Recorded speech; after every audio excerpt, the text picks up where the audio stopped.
Bonjour et bienvenue à bord de cette nouvelle édition du Performance Web, le rendez-vous de la performance sur Internet. On a, comme à l'accoutumée, toute une série d'interviews et aujourd'hui, dans cette capsule, j'ai la chance d'accueillir Audrey. Salut Audrey. Bonjour à tous, salut, merci de me recevoir. Alors Audrey, en quelques mots, si tu avais l'occasion de présenter tes activités, le travail de tous les jours dans le monde du référencement, ça donnerait quoi ? Alors, mes activités dans le monde du référencement. Alors, moi, je suis consultante dans le monde du référencement naturel depuis une dizaine d'années chez Resoneo en France. Et j'ai eu l'occasion de commencer le référencement il y a plus de 15 ans déjà.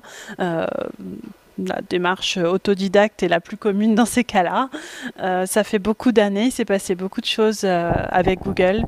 Et c'est vrai que dans ce contexte-là, Google se renouvelle sans trop se renouveler. Ça dépend des choses. On a toujours les principales briques.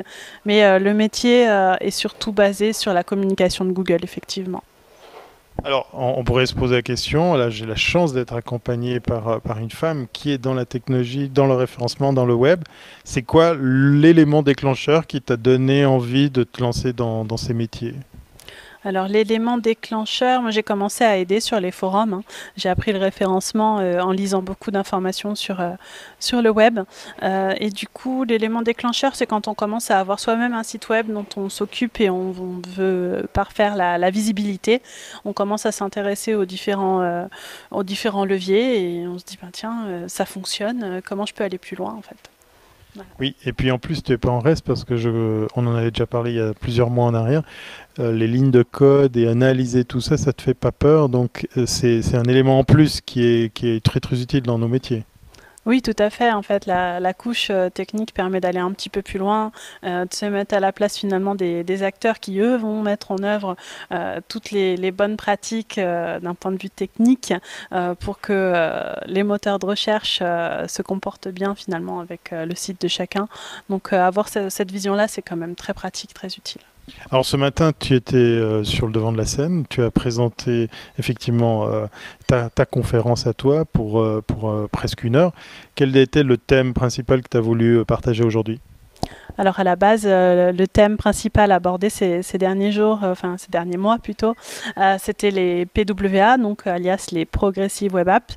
Mais le sujet était étendu avec l'actualité 2018 au niveau de Google à tout ce qui est recherche mobile. Donc ce matin, on a parlé des recherches mobiles et le nouveau paradigme en fait mobile avec les démarches à envisager pour la visibilité de son site web. Et après, on a détaillé un peu plus en fait ce qu'étaient les Progressive Web Apps. Est-ce que tu as des chiffres sur ce qui se fait en matière de trafic, en matière de consultation ? On a tous cette petite brique technologique dans nos poches.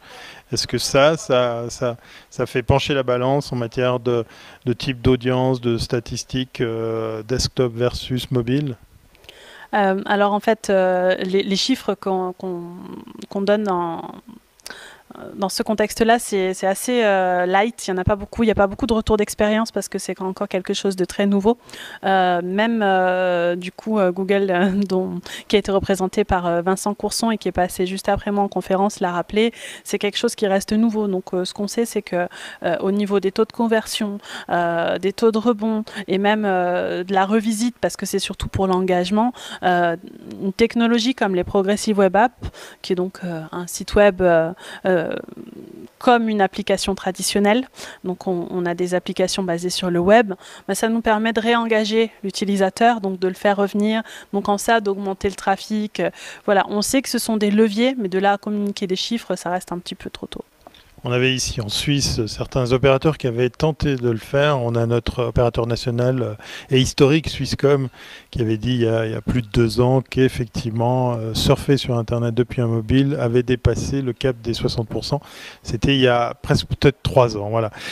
Sans revenir sur l'entier de ta conférence, s'il fallait la résumer, si par exemple, voilà, je suis annonceur, je vends des produits, des services sur Internet, quel est le principal élément que tu as envie de lui transmettre pour qu'il puisse réussir sur le net au travers du mobile ?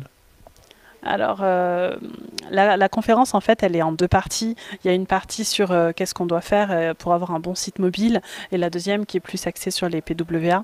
Donc, du coup, si on doit s'axer mobile en priorité, j'irais bien penser d'avoir une version site mobile qui soit accessible.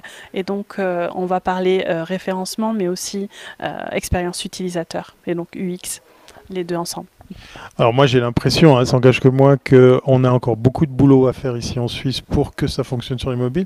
Qu'en est-il de la France? Tu as aussi une vue d'ensemble de ce qui se fait ou se fait pas, le retard ou pas qu'il y a sur les gros acteurs du web versus l'adaptation mobile? Eh bien, disons par rapport aux courbes dont on voit le changement, c'est-à-dire le mobile dépasse le desktop depuis 2013 d'après Google en général, et en Suisse on parle même depuis 2012.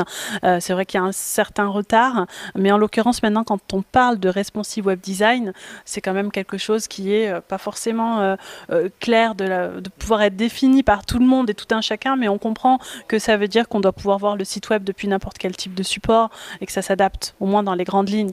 Donc déjà quand on a voilà, cette première couche-là, ça devient plus facile d'en parler avec les différents acteurs et justement la partie technique, et de pouvoir leur faire comprendre que sur mobile, du coup, il y a peut-être autre chose à faire pour que ce soit aussi, voire même encore mieux pour les utilisateurs. Donc on est dans la bonne démarche, mais après, en termes de chiffres, j'ai pas non plus de retour particulier à donner. Je vois juste que les tendances sont plus à est-ce que j'ai vraiment une version du site web qui n'est pas un M point, et si j'ai un M point, est-ce qu'il est adapté à mon audience, à ce que je veux faire, est-ce que je ne vais pas migrer vers autre chose? Et là, à ce moment-là, on commence à parler plutôt des progressive web apps, par exemple. Et c'est là que tu interviens pour proposer tes services. Dernière question, s'il y avait une chose à dire, un seul élément comment dire, de motivation que tu pourrais transmettre à ceux et celles qui sont encore jamais venus à Performance Web, quel message tu voudrais leur transmettre pour assister, puisque c'est en plus Performance Web, effectivement une série de conférences et d'ateliers qui existent depuis de nombreuses années, ici à Genève. On a donc beaucoup de Français qui viennent nous voir. Quel serait le message pour les motiver à assister, à venir s'asseoir et t'écouter par exemple? Alors tout d'abord, quelque chose qui est vraiment très appréciable, les conférences commencent tout à l'heure. Le programme est vraiment alléchant pour un très grand nombre je dirais d'acteurs du web différents, pour avoir eu l'occasion d'échanger. Et justement, ça aussi, c'est un des axes forts, c'est le networking. Et du coup, on se rend compte que c'est abordable pour différents niveaux.